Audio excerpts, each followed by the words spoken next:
Super value ഡിജി world ഒരുക്കുന്നു monsoon offer.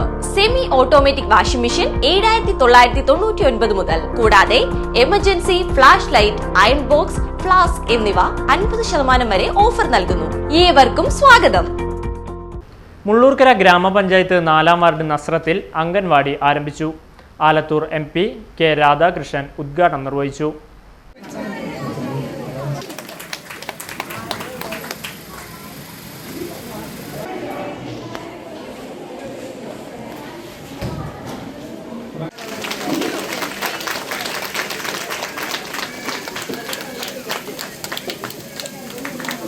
എല്ലാ anganwadi ടീച്ചർമാരുടെയും pension തീർത്തു കൊടുക്കാൻ വേണ്ടി കഴിയും. അംഗൻവാടി മാത്രമല്ല, മറ്റ് പെൻഷനൊക്കെ ഉണ്ട്, എല്ലാം കൊടുക്കാൻ വേണ്ടി കഴിയുമെന്നാണ് പ്രതീക്ഷ. അപ്പോൾ പൈസ കിട്ടാത്തത് കൊണ്ട് നമ്മുടെ സേവന രംഗത്തുള്ള പ്രവർത്തനം മുന്നോട്ട് പോകേണ്ടതില്ല. അംഗൻവാടിക്കാർ ചെയ്യുന്ന സേവനമാണ് ഏറ്റവും മഹത്തരമായിട്ട് കാണേണ്ടത്. കിട്ടുന്ന പൈസയേക്കാൾ കൂടുതൽ വലിയ സേവനമാണ് നമ്മുടെ അംഗൻവാടി അധ്യാപകരും അല്ലെങ്കിൽ ടീച്ചർമാരും ഹെൽപ്പർമാരും എല്ലാം ചെയ്യുന്നത്. ഇവിടെ പറഞ്ഞല്ലോ, ചെറിയ കുട്ടികൾ വരുന്നത്, ഏറ്റവും ചെറിയ കുട്ടികളെ പഠിപ്പിക്കാനാണ് ഏറ്റവും പ്രയാസം. മുതിർന്നവർക്ക് അത്ര വലിയ പ്രയാസമില്ല. അത്രയും ചെറിയ കുട്ടികളെ പഠിപ്പിക്കുക എന്ന് വെച്ചാൽ അക്ഷരമൊന്നും പഠിപ്പിക്കില്ലല്ലോ കേട്ടോ. അംഗൻവാടിയാണോ? ഇല്ല, അംഗൻവാടിയിൽ അക്ഷരം പഠിപ്പിക്കാൻ പാടില്ല, കാണിച്ചു കൊടുക്കാനും പറഞ്ഞു കൊടുക്കാനൊക്കെ പാടുള്ളൂ. കുട്ടികളെ ചെറിയ കുട്ടിയായിരിക്കുമ്പോൾ തന്നെ അക്ഷരം പഠിപ്പിച്ച ആകെ ബുദ്ധിമുട്ടാണ്.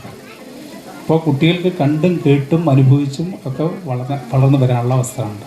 അപ്പോൾ ആ രീതിയിൽ നമ്മുടെ അംഗൻവാടികളുടെ പ്രവർത്തനത്തിൽ എല്ലാവരും സഹകരിക്കണം. അമ്മമാർ സഹകരിക്കണം, നമ്മുടെ കൗമാരക്കാരായ കുട്ടികൾ സഹകരിക്കണം. അതുപോലെ സാമൂഹ്യ വികസന പ്രവർത്തനങ്ങളുടെ കേന്ദ്രമായിട്ടും നമ്മുടെ അംഗൻവാടികൾ മാറുകയാണ്.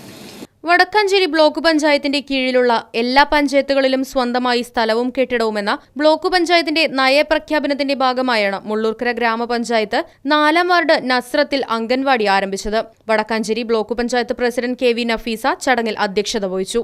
പട്ടികജാതി പട്ടികവർഗ വികസന കോർപ്പറേഷൻ ചെയർമാൻ UR പ്രദീപ് മുഖ്യാതിഥിയായി പങ്കെടുത്തു. ഗ്രാമപഞ്ചായത്ത് president Girija Melayidath, Vadakkanchery block panchayat vice president CV Sunilkumar, Thrissur ജില്ലാ പഞ്ചായത്ത് അംഗം സാബിറ, ഗ്രാമപഞ്ചായത്ത് vice president VK Thankappan, block panchayat അംഗങ്ങളായ MK Sreeja, VG Deepu Prasad, Pushpa Radhakrishnan, M Manjula, P Susheela, Binoj M Saleem, Biju Krishnan, Preethi Shaju, SN Sreena, Mullurkara division block panchayat അംഗം MN Naseeba, block secretary KA Ansar Ahammed, ഗ്രാമപഞ്ചായത്ത് വാർഡംഗം അനിൽ ജോസ് തുടങ്ങിയവർ സംസാരിച്ചു. ചടങ്ങിൽ പ്രവാസിയായ PV അബ്ദുൾ സലാം വാഴക്കോട് 50,000 രൂപ മുഖ്യമന്ത്രിയുടെ ദുരിതാശ്വാസ നിധിയിലേക്ക് സംഭാവന ചെയ്തു. വണ്ടിപ്പറമ്പ് സ്വദേശിയായ ഷാജു അംഗൻവാടിക്ക് ആവശ്യമായ സാധനങ്ങളും 4-ാം വാർഡ് ADCയുടെ നേതൃത്വത്തിൽ ഗ്യാസ് സ്റ്റവും നൽകി. Right vision news, Mullurkara. 10ാം ക്ലാസ് കഴിഞ്ഞില്ലേ? ഇനി +1 +2 എവിടെ പഠിക്കും? ചേലക്കരയിലുള്ളവർക്ക് ആ സംശയം വേണ്ട. നമ്മുടെ ലിസ്യു കോളേജ് കഴിഞ്ഞ 3 പതിറ്റാണ്ടിൽ അധികമായി ചേലക്കരയുടെ വിദ്യാഭ്യാസ രംഗത്ത് തനതായ വ്യക്തിമുദ്ര പതിപ്പിച്ച് മുന്നേറുന്ന ലിസ്യു കോളേജ് 2024-25 വർഷത്തെ +1 +2 ബാച്ചുകളിലേക്കുള്ള അഡ്മിഷൻ ആരംഭിച്ചിരിക്കുന്നു. മികച്ച അച്ചടക്കം, കുറഞ്ഞ ഫീസ്, ഉയർന്ന വിജയസാധ്യത എന്നിവ ഞങ്ങൾ ഉറപ്പു നൽകുന്നു. കൂടാതെ കമ്പ്യൂട്ടർ കോഴ്സുകളായ MS office, Tally, Photoshop, computerised billing, diploma in office administration തുടങ്ങിയ കോഴ്സുകളും ഉടൻ ആരംഭിക്കുന്നതാണ്. അഡ്മിഷന് വേണ്ടി ബന്ധപ്പെടുക.